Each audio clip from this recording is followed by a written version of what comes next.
I think everyone in St. Louis has heard of or attended the St. Louis Jewish Book Festival at the JCC, and this event's been going on for what? 100 years at least, right? Well, this is 25, Marcia. 25. Marcia, what is your last name, Marcia? Marcia Evers Levy. Evers Levy. Okay. But she was with the book fair way back when and left after 17 years. Correct. Oh my! So gosh. how long has it been in existence, and how long have you headed it up? The book festival must be now close to 40 years. Really? 40, okay. And I retired from it just about 3 years ago. Oh. And I ran it for 17 years. Oh, well, there was a point where I heard that St. Louis was way up on the national list of, literary spots. If not, Yes. what is it? 1, 2, 3? Where are we? Do you know? I would like to say we were one. Yeah, I think so. I think it's because of you guys. Well, actually. that and Meet Me St. Louis, which is what she started, meetmestlouis.org, if you want to follow along with our conversation here. She started that, how many years ago? Just 2 years ago. I thought it seems like you've been around forever. Well, thank you. We like that. Wow. We're certainly doing a lot of events. So yeah, and like it was that. a natural progression from the St. Louis Jewish Book Fair to that. You bring authors in. Correct. You set up meet and greets, and you build an event around it. Exactly. So What a is cool it a thing. thing where authors in the world, I know, excuse me, us, Ron and I in the past went to see Jerry Stiller at one of these events. Well, that was at the St. Louis Jewish Book Fair. Right. Okay, right. And I don't know what's the matter with my voice today, but It do works. authors That's what know, like all over the country? Do authors have a thing, ooh, St. Louis, because they know it's such a great place that they'll be well received, and do they want to come here? Well, I think many authors do, but many publishers and publicists do. Yeah. And certainly over the years, a lot of publishers and publicists that I worked with would call me and say, would you do an event? And after I retired from the book festival, I kept in touch with a number of publicists and publishers, and they said to me, would you still do events with our authors? And I said, certainly. And they said, do they have to be Jewish? Because of the book festival, they have to be Jewish. Yeah. And I said, no. And they said, well, do they have to be in November? Because that's when the festival takes place. And I said, No. And they said, all right then. Oh, really? They didn't say, do they have to pay? Do they have to wear? No. Well, that comes later. That comes later. Okay. Marcia, how many books a day do you read? How many books an hour do you read? Well, I don't know about an hour, but I try to get my hands on as many as I can. I can imagine. And more importantly, I try to find out what books are coming out. So right now, I'm looking at books in 2017 to find out who's writing, and better yet, if I can find out in 2018. So Yeah. you're booking that far in advance? Yes. Wow, I mean, as soon as I that's hear impressive. someone's writing a book, I'm on the phone. And I want to know, okay, so can you put me on the list that when the book is written and when they're thinking about, going out Coming to out, promote it. yeah. Now, yesterday, sitting down for lunch, I do what I always do. I open up my iPhone and I go to New York Times, and I'm reading a book review. And this is actually an interview with Jonathan Franzen, who's from St. Louis, wrote The 27th City. And I go, oh, I know this guy, read his book, but he's pretty shy about doing interviews and really doesn't like to deal You with the would think public. a lot of authors are. Yeah, do they just- get that way? Do you have that a lot? There are many authors that are like that. Usually what I try to do with an author that's very shy is I set up an interview format with someone that they're comfortable with. For instance, we had one time I did Jerry Weintraub, the movie producer, and very well known, unfortunately passed away just a few years ago. He had written a book.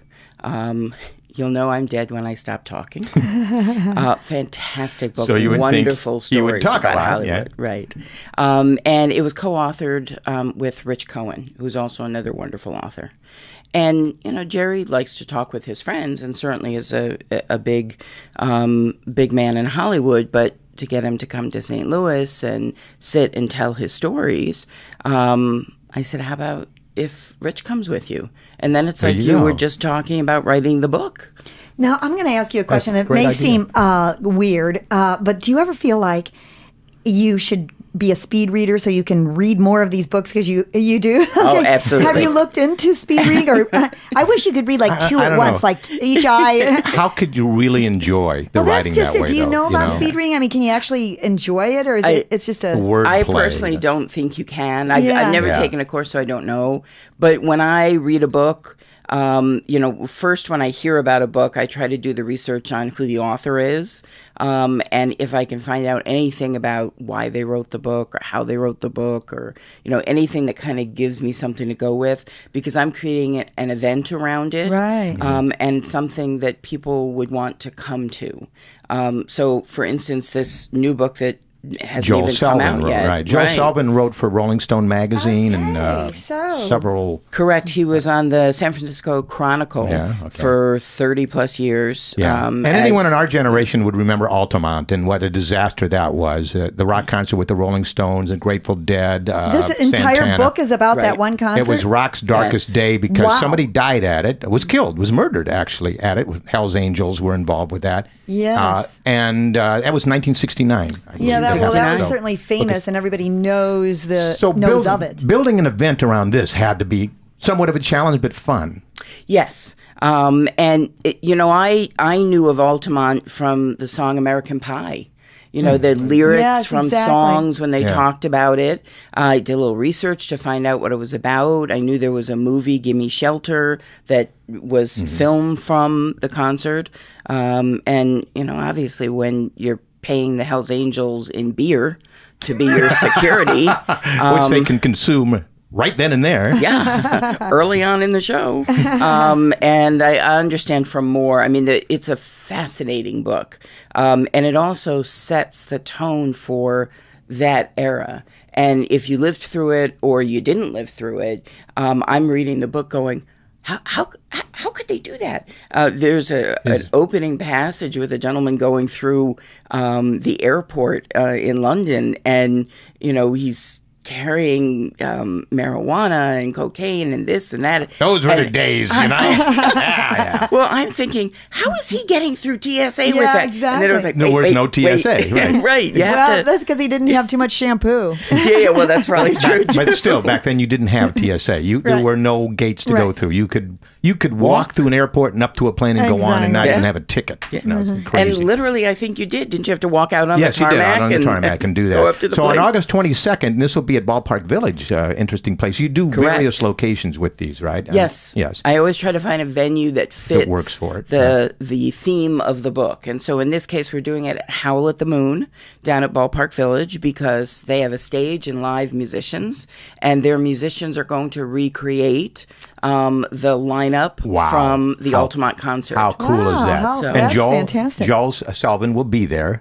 signing the book. You can buy copies, get it signed, meet him, talk to him. Correct. Would it And be like a Q&A and things like that? No, he's actually going to give a presentation. He's going to that's great. talk about Altamont and the book. And the musicians are going to intersperse some music from Santana and the Rolling Stones and the Grateful that's Dead. fantastic. Now, how does this work for the public? Do you pay? You must pay. There's like a VIP thing that you have, right? Yes, so there's actually two levels. There's a VIP rockin' reception that gets you all kinds of wonderful stuff. It gets you free parking at Ballpark Village. It gets you food, and Hell's Angels beverage. protection.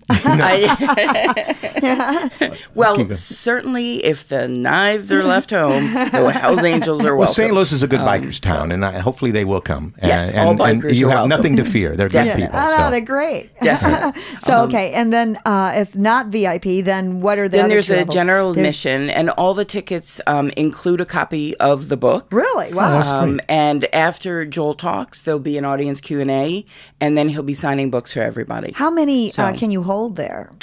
We can hold just about 100 people. Oh, my. So they are So it is limited. space limited. Yeah. You go to meetmestlouis.org, and I assume you can purchase tickets there or make a Absolutely. reservation. And you can also good. get more information. Right. Good. Well, Marcia Evers Levy, thank you so much for coming in today. Thank you so much for having me.